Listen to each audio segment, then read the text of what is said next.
Hello, and welcome to our presentation about the productivity prediction of government employees, which was based on the original data analysis assessment for this course of research methods for engineers and was conducted by me. Utkarsh is also your presenter today, and also comprising my teammates, namely Joe, Himali, and Devang. So let's get started.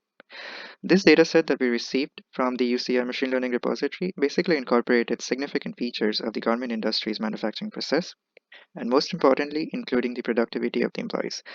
Besides, the main associated tasks that we could deal with inside this dataset mainly emphasized on classification and then creating the regression model. Moving on to the dataset, it had a couple of different characteristics, namely multivariate and time series, and contained 15 different attributes inside 1,197 different instances or rows, and had a lot of different features where the most prominent ones basically included the department, which had a couple of departments such as sewing and the finishing department. Then we also had the team numbers associated with each department, and then the targeted productivity set by the authority, the work in progress, which had the most number of missing values, the overtime incentive, and finally, the most important, the actual productivity, which was the percentage of productivity that was delivered by the workers ranging from 0 to 1. For the research questions, for the first one, we basically thought about how has actual productivity fared against the targeted productivity for both sewing and finishing departments in relation to incentives for all the government employees. And after our analysis, we were able to see that the interquartile range of actual productivity, which was 0.275 for the sewing department and 0.139 for the finishing department, was actually greater in terms of both the aspects of the department than the interquartile range of the targeted productivity, which was zero point 0.1 for both the sewing and the finishing departments. Moreover, the median of the actual productivity, which was 0.805 for the sewing department and 0.750 for the finishing department, was again greater than the median of the targeted productivity, which was 0.750 again for both the sewing and finishing departments. So even though for finishing it was exactly the same, but for sewing department was still greater, and the mean of the actual productivity was again greater than the mean of the targeted productivity. Hence, we came up with the hypothesis with the claim such that the government employees fulfill targets. Yes, we can definitely see that from this box plot plotted over here in terms of the targeted productivity and the actual productivity of both the departments, as well as with higher incentives resulting in high productivity, which can be evidently seen from this graph, where in the top right corner we have most of the points or the ratio of the actual productivity with the target productivity is quite high. And as you can see by the big sizes, the circles with the larger radius, that the incentives for these instances were much higher than the others. Therefore, we accept this hypothesis. Next, how has actual productivity compared over each day in correspondence to overtime minutes for the government employees?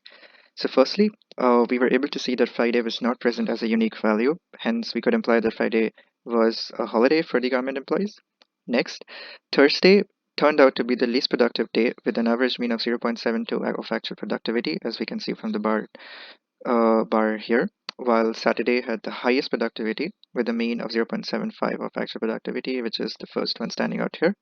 Moreover, Thursday also had the highest amount of overtime in minutes, which can be represented by the yellow shade here based on the scale, with a mean of approximately 5,200 minutes, while Saturday, the second highest with overtime in minutes, of mean of approximately 4,600 overtime in minutes.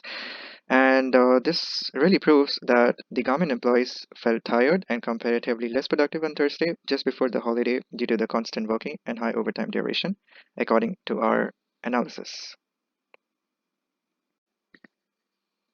Finally, how is incentive distributed for the number of workers? And is there any correlation between the adult government employees with the idle time recorded?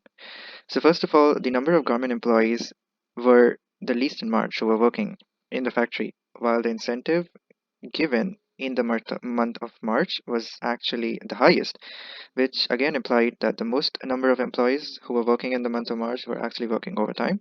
Secondly, we could also see a strong correlation between idle men and idle time, a Pearson correlation coefficient of approximately 0.56 from the heat map shown in the next slide. And from this, we could also observe the truth of this correlation in the month of February, as it had such a high amount of idle time, which resulted in a lot of unproductive idle men. Therefore, the hypothesis claim in this case was the fact that higher the idle time, more the number of idle government employees, and we can easily conclude and accept from this bar chart here. And some final critical analysis based on the given dataset. So on the left-hand side, we can see the heat map. And although there wasn't really much correlation between most of the attributes, but we could still identify some strong positive correlations, especially between overtime and the SMV, or the standard minute value, the time allocated for a task. So we basically have plotted the regression plot here between the number of workers and the SMV, and we can see a clear distinction between the teams and the SMV values. So the ones which are less than 30 have a considerably small SMV value, while the number of workers with more than 30 have a generally higher trend of SMV values. And on the top, we can actually see a density plot of actual productivity, which using our machine learning algorithm proved a very small p-value or two-sided chi-squared probability for the hypothesis test.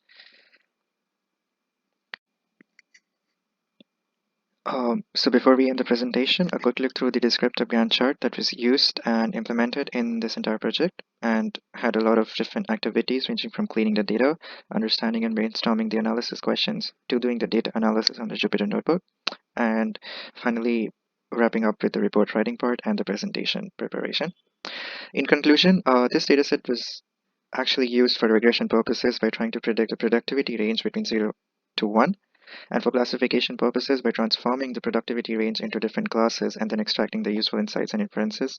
And one of the key things that we learned from this in terms of the actual productivity of the government employees in the textile industry are their heavy dependence and reliance on the targeted productivity, as well as the incentives obtained due to the overtime hours. Thank you for listening.